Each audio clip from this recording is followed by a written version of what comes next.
Hi, boys and girls. This is Grandma Sheilla, and our story tonight is called In Love with Birdbrain. The sound came from the grimy heap in the corner of Dad's shop. I bent over trying to see what it was making that noise. There it was, a young sparrow. Not old enough to fly, all covered with dust. It cowered in the corner, only its chest moving as it panted nervously.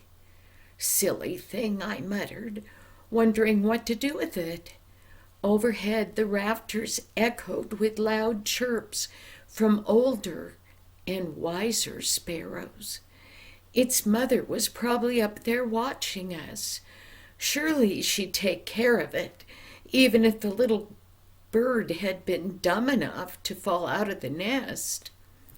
Then something rubbed against my leg. I looked down and saw our striped tomcat, Sparkle. He purred cheerfully, but I wasn't happy to see him. I was sure a helpless baby bird would make a perfect cat snack. Pushing Sparkle aside, I reached under the pile of boxes. The small creature didn't move, even when my hands came around it. Now what? I knew what my dad would say when I turned up with a bird. My dad hated sparrows. He had built this brand new shop, planning to store all his vehicles and equipment inside. But the sparrows decided it was the perfect birdhouse. Hundreds of them lived in the rafters and messed all over the equipment in the cars. My dad threatened their lives each day. Just wait until I get that overhead door in place, he warned the birds. Then you'll be in trouble. He wasn't going to be the least bit happy about one of those enemies moving into our house. Once inside, I had a better look at the sparrow. It was frightened and hunched down in my hand as though it thought it could make itself small enough to disappear. The creature was a mishmash of dirty tones, dark brown feathers with creamy brown lines. As I watched, its yellowish little beak opened wide, and out came an amazingly shrill peep. It sat quietly for a moment and then began to screech, "Peep, peep, peep." How could a bird only a few inches tall make so much noise?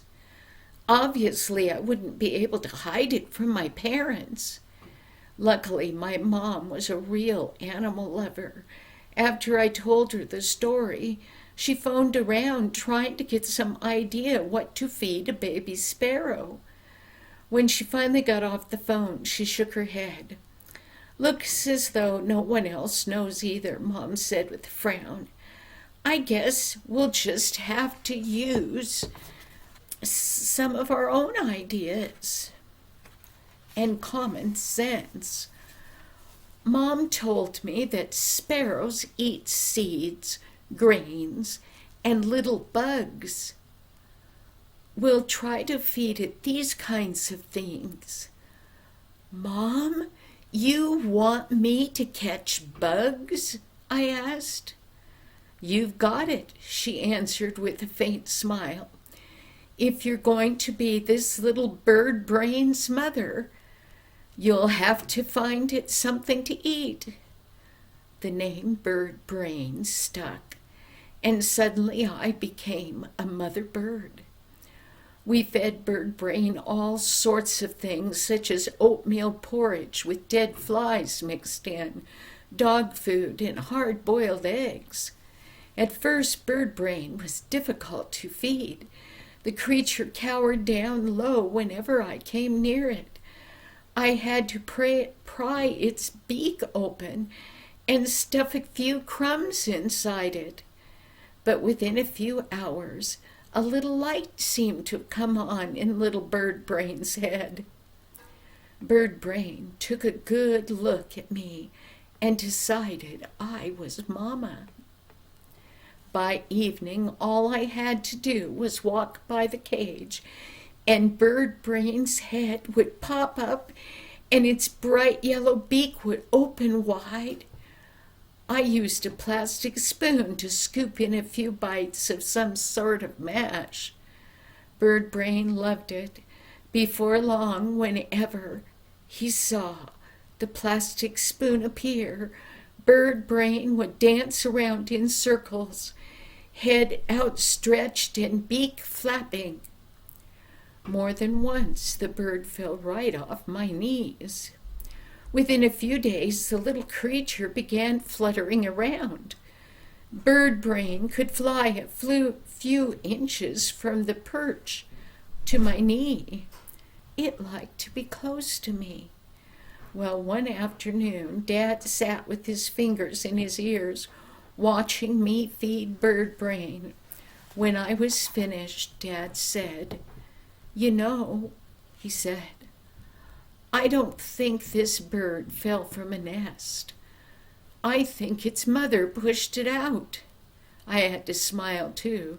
If I were Mother Sparrow and had half a dozen noisy babies to feed, I'd probably be tempted to push a few out of the nest myself.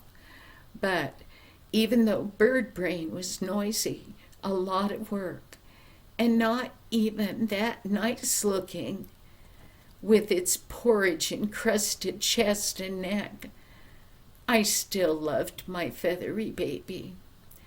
Finally, the day came for Birdbrain to return to the wild. I carried it to the shop and set my winged friend on a ledge. "I'll be back later," I said. I was hoping that Birdbrain would eventually decide to be a bird and follow the other birds in their hunt for food. But until then, I planned to come down to the shop every few hours and offer Birdbrain something to eat. At first, things happened that way, the way I planned. Birdbrain rushed over to me whenever I came to visit. The food I brought was eagerly devoured. But Birdbrain also seemed happy to hang out with the other birds. Maybe things were working out after all. But then one morning, no Birdbrain. He didn't appear. And when I went out at dinner time, my beloved bird wasn't there. By evening, I was really worried. Was Birdbrain dead or alive somewhere, living a normal bird life? I never learned what happened to Birdbrain. A few weeks later, I found a dead sparrow in our yard. I looked at it carefully, but I couldn't tell if it was Birdbrain or not. The multicolored brown tones and the yellow beach were the same as millions of other sparrows. I missed my little friend Birdbrain. I knew it was just a sparrow, but it was my sparrow. I think Birdbrain loved me too, and I loved Birdbrain, noise and mess and all. After my weeks with Birdbrain, I could better understand what Jesus said in Luke 12:6. Are not 5 sparrows sold for 2 pennies? Yet not one of them is forgotten by God. Sparrows are everywhere. They're noisy and a bother, and they're worth nothing in the eyes of humans. But God made them, and He loves them, and He remembers each one of them. If God loves sparrows, think how much He loves us. Even when I'm like Birdbrain, noisy and dirty and pesky, I'm still loved by God, and I know He loves you too. Thank you, boys and girls. I'll see you next week. Bye-bye now.